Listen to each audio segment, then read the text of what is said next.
let's turn to Wes. We're gonna have some closing comments, and then I do have some questions, and we'll get to as many of them as we can. So Wes?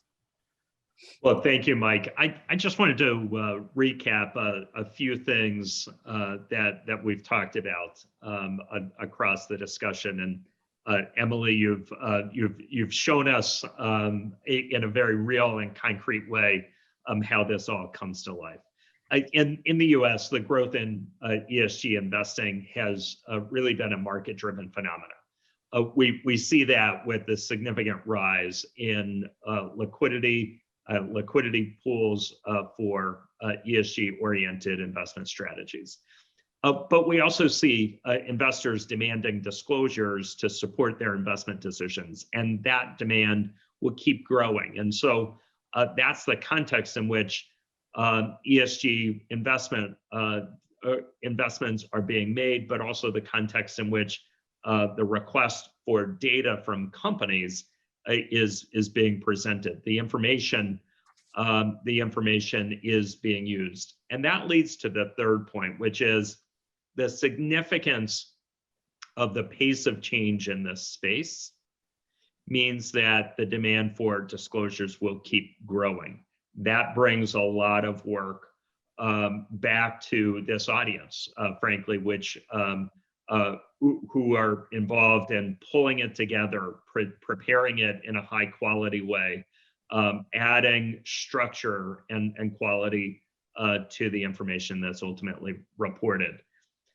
I would expect then regulatory attention in this area to continue to increase as well. And Mike, you shared some of the comments from Acting Chair Allison Lee and others.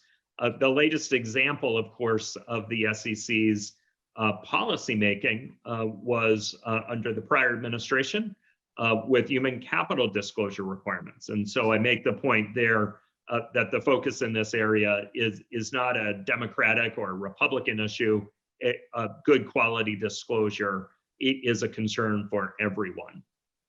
And then maybe the last point is that companies can really own the narrative, and that provides capital markets benefits in the form of high quality disclosure.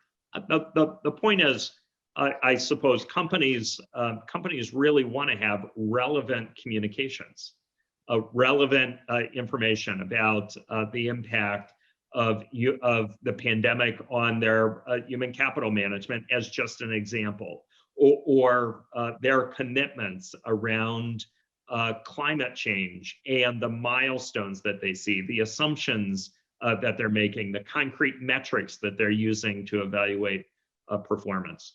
And all of that, of course, needs to be supported by investment grade disclosures that are high quality, that are accessible, and can be easily used. So, Mike, that's just a recap of some of the main messages from our discussion today.